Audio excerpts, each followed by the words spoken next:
दोस्तों, twin tower को demolish करके उसको उड़ाने की पूरी तैयारी कर ली गई है। अब ये कौन सा ट्विन टावर है? ट्विन टावर का नाम सुनकर के आप बिल्कुल कंफ्यूज मत हो जाइएगा, चौंक मत जाइएगा कि ये कहीं वही वर्ल्ड ट्रेड सेंटर वाला ट्विन टावर तो नहीं, जो कि टेररिस्ट एक्टिविटी का शिकार हो गया था। तो जी नहीं, ऐसा बिल्कुल नहीं है। ये जो ट्विन टावर है, ये है हमारे इंडिया के नोएडा में। लगभग 100 मीटर ऊंचे इस इमारत को तोड़ने के लिए सुप्रीम कोर्ट ने बोला है कि 3700 केजी के आसपास एक्सप्लोजिव का इस्तेमाल किया जाएगा इसको उड़ाने के लिए, इसको डिमोलिश करने के लिए। और जो भी खर्चा आएगा, वो जो बिल्डिंग के अथॉरिटीज़ हैं, वो जो बिल्डिंग के कंस्ट्रक्टर्स हैं, वो अपने खर्चे से इसको तोड़ेंगे। तो देखिए भाई, अब बनाने का खर्चा उन पे जो आया था वो तो आया ही था, अब इसको तोड़ने का भी खर्चा उन्हीं के सिर पे मढ़ दिया गया है। बट ऐसा किया क्यों है सुप्रीम कोर्ट ने? ऐसी क्या गुस्ताखी कर दी? ये प्रॉपर्टी बनाने वाले ने, ये बिल्डर्स ने, तो इसी की हम बात करने वाले हैं। ये जो लड़ाई है प्रॉपर्टी बिल्डर्स की और वहाँ के आसपास रहने वाले रेसिडेंट्स की, ये काफ़ी सालों से चलती आ रही है, उसी के बारे में बात करेंगे। अब देखिए, जहाँ किसी आम इंसान के लिए एक मंजिला इमारत बनाने में ज़िंदगी भर की कमाई लग जाती है, वहीं पर इस हज़ारों करोड़ की प्रॉपर्टी को एक ही झटके में ध्वस्त कर दिया जाएगा। जो भी इस बात को सुन रहा है वह अपनी अपनी प्रतिक्रिया दे रहा है।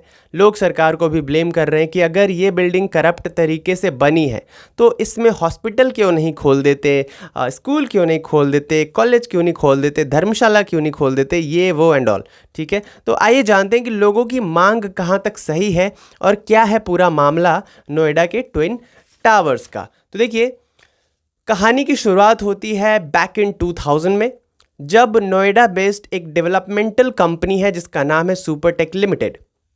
ये लॉन्च करती है एक प्रोजेक्ट, कंस्ट्रक्शन प्रोजेक्ट, जिसका नाम होता है एमराल्ड कोर्ट। यानी कि ये जो एमराल्ड कोर्ट है, ये कुछ ग्रुप ऑफ बिल्डिंग्स इसमें बनाए जाएंगे, कुछ अपार्टमेंट्स बनाए जाएंगे और एक एक फ्लैट जो है वो सेल किया जाएगा लोगों को। देखिए, ये जो एमराल्ड कोर्ट है, ये जो प्रोजेक्ट था, इसमें लगभग 3, 4 और 5 यानी कि 3, 4 और 5 BHK के फ्लैट्स बनाए जाने थे। तो प्रोजेक्ट जो है वो कहाँ पे बनाया जा रहा था?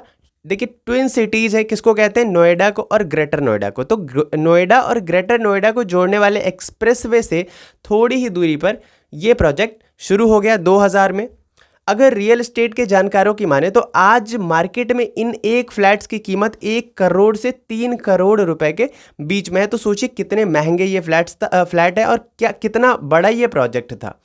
तो फिर इतने मेहनत से इतने सालों में बनाए गए इन इमारतों को ढहाने की अनुमति क्यों दे दी सुप्रीम कोर्ट ने? तो देखिए, जब ये प्रोजेक्ट यानी कि एमराल्ड कोर्ट बनना शुरू हुआ, तब ये अथॉरिटीज़ को प्रस्तावित किया गया कि इस प्रोजेक्ट में 14 9 स्टोरीज टावर्स होंगे। यानी कि 14 टावर्स होंगे, अलग अलग अपार्टमेंट्स होंगे। हर एक अपार्टमेंट में 9 स्टोरी बिल्डिंग होगा हर एक टावर। साथ ही साथ हर एक टावर में 24 फ्लोर होंगे। अब देखिए, बहुत लोग कंफ्यूज हो जाएंगे कि 9 स्टोरीज है तो 24 फ्लोर कैसे होने थे। तो यहाँ पे देखिए, अगर आप कंस्ट्रक्शन एरिया में आएंगे या फिर सिविल इंजीनियर के क्षेत्र में आएंगे, तो फिर रियल एस्टेट के क्षेत्र में यहाँ पे होता है कि स्टोरीज और फ्लोर में थोड़ा सा डिफरेंस होता है। हम आम लोग जो है ये स्टोरीज और फ्लोर को एक ही तरीके से बोलते हैं, लेकिन कंस्ट्रक्शन फील्ड में होता क्या है कि जैसे ग्राउंड फ्लोर से अब एक मंजिल हो गया, उसको एक स्टोरी, उसके ऊपर दूसरा स्टोरी, उसके ऊपर तीसरा स्टोरी। ठीक है, और फ्लोर की बात करें तो एक स्टोरी पे अगर 4 फ्लैट्स है तो वो 4 फ्लोर काउंट किए जाते हैं। तो इस प्रकार से इस प्रोजेक्ट में 14 अलग अलग अपार्टमेंट्स होने थे। हर एक अपार्टमेंट में 9 स्टोरीज टावर्स ये होने थे और हर एक टावर में 24 फ्लोर होना था।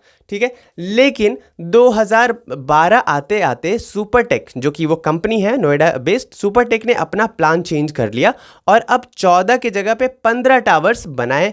मतलब उनका मन हुआ कि अब 14 की जगह पे 15 टावर्स बनाएंगे। हर एक टावर में पहले कितने 9 स्टोरीज होने थे, लेकिन अब 11 स्टोरीज बिल्डिंग होंगे और 24 फ्लोर से बढ़कर के फ्लोर की संख्या उन्होंने 40 कर दी। तो देखिए, यहाँ तक भी किसी का ध्यान उधर नहीं गया। मतलब हो सकता है बहुत सारे लोग इन्वॉल्व होंगे, पॉलिटिशियन होंगे, बड़े बड़े बिजनेसमैन रहे होंगे, सबका उसमें पैसा लगा होगा, तो यहाँ तक किसी का ध्यान इस तरफ नहीं गया कि ये भी तो इलीगल बिल्डिंग हो रही है। ठीक है, लेकिन अब असली लड़ाई शुरू कहाँ पे हुई? तो देखिए, एक कहावत है कि लोभम पापस्य कारणम, यानी कि लोभ पाप का कारण होता है।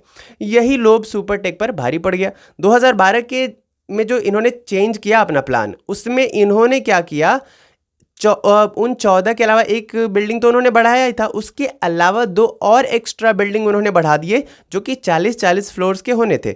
अब 2 जो एक्स्ट्रा टावर का निर्माण शुरू कर दिया गया, जिनका नाम क्या था, एक का था सियान और दूसरे का एपेक्स। इन 2 बिल्डिंग की शुरुआत कर दी गई। अब देखिए प्रस्तावित कितने थे, सिर्फ 14 बिल्डिंग्स थे। एक तो ऑलरेडी ये बढ़ा चुके थे, उसके अलावा 2 और बिल्डिंग इन्होंने बढ़ा दिया, यानी कि सियान और एपेक्स। अब इनके लिए तो जगह थी नहीं एक्स्ट्रा बिल्डिंग्स के लिए, तो इनको बनाया कहाँ पे जाने लगा, जो जगह एमराल्ड कोर्ट के रेसिडेंट्स को एज अ ग्रीन एरिया दिया गया था ना, यानी कि ऐसा एरिया जहाँ पे सिर्फ ग्रीनरी रहेगी, सिर्फ पार्क जैसा स्ट्रक्चर रहेगा, वहाँ पे लोग खुले में सांस लेंगे, आएंगे, घूमेंगे, टहलेंगे, है ना, मस्ती करेंगे।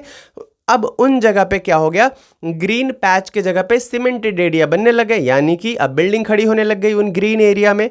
अब ये जब देखा वहाँ के रहने वाले रेसिडेंट्स ने, तो उन्होंने बोला अरे यार, हमने तो खरीदा था कि हम अपने बालकनी में आएंगे और हम सामने की ग्रीनरी देखेंगे, अच्छा सा व्यू देखेंगे, लेकिन अभी सामने तो ये बिल्डिंग खड़ी हो रही है। तो फिर उन्होंने शिकायत की ऐसा नोएडा अथॉरिटी से, लेकिन वहाँ पे ज़्यादा उनका बात बना नहीं। तो उन्होंने क्या किया कि 2014 में इलाहाबाद हाई कोर्ट में इन्होंने केस कर दिया। केस फाइल जब किया तो इलाहाबाद कोर्ट ने 2014 में ये फैसला दिया कि ये जो 2 बिल्डिंग्स हैं ना, ये इलीगल तरीके से बनाए जा रहे हैं और इस बिल्डिंग को डिमोलिश किया जाना चाहिए। अब इलाहाबाद कोर्ट ने तो अपना फैसला सुना दिया, लेकिन भाई सुपरटेक जो कंपनी है ये वापस से सुप्रीम कोर्ट में चली गई वहाँ पे अपील करने। अब सुप्रीम कोर्ट ने इस चीज़ों को देखा और उन्होंने बोला कि भाई इलाहाबाद कोर्ट ने जो बोला है वो बिल्कुल सही बोला है और आप जो कर रहे हैं वो बिल्कुल गलत कर रहे हैं। अगर नैतिक तरीके से बात करें, साथ ही साथ रेसिडेंट्स जो वहाँ पे रह रहे हैं उनके सेफ्टी के लिहाज से ये बिल्कुल गलत कंस्ट्रक्शन चल रहा है। तो आपने जो ये 2 कंस्ट्रक्शंस किए हैं ना, सियान और एपेक्स का, इन दोनों टावर्स को आप डिमोलिश करिए और डिमोलिश करने में जो भी खर्चा आएगा ना, वो आपको खुद ही उठाना पड़ेगा। तो ये है पूरा मामला। यहाँ पे सुप्रीम कोर्ट ने बोला कि आप इसको डिमोलिश करिए, खुद के पैसे से करिए और नोएडा अथॉरिटी के गाइडेंस में करिए इसको। और आज 28 अगस्त है, आज इसको डिमोलिश किया जाना है। अब आते हैं उन लोगों की बात करते हैं जो सरकार को इस बात के लिए भी टारगेट कर रहे हैं कि ऐसा सरकार चाहे तो हॉस्पिटल बना सकती है, इतनी मेहनत से बनाई गई बिल्डिंग को तोड़ना क्यों है, ये वो एंड ऑल। तो देखिए, जुडिशरी किसी के भी अंडर में नहीं आती, जुडिशरी सरकार के आदेश के अनुसार काम नहीं करती। तो जुडिशरी, सुप्रीम कोर्ट ने एपेक्स बॉडी है हमारी, उन्होंने जो फैसला दिया है उसका सबको सम्मान करना चाहिए। दूसरी बात, वो जो वहाँ पे कंस्ट्रक्शन चल रहा था वो बिल्डिंग कोड्स के अगेंस्ट है, यानी कि निर्माण मानकों के विपरीत हो रहा था और वो बिल्कुल किसी के लिए सेफ नहीं था। चाहे वो हम पर्यावरण की बात कर ले, चाहे वहाँ के रहने वाले रेजिडेंट्स की बात कर ले, किसी के लिए भी सही नहीं था। तो अच्छा है कि वो डिमोलिश हो रहा है। साथ ही साथ रेजिडेंशियल एरिया में जो कह रहे कि हॉस्पिटल बन जाना चाहिए, super speciality hospital and all, तो वहाँ पे इससे क्योस बढ़ेगा, भीड़ बढ़ेगा। और कोई भी आदमी क्या चाहता है कि जब वो अपने घर में आए तो सुकून की नींद ले, ना कि एम्बुलेंस का सायरन सुनता रहे।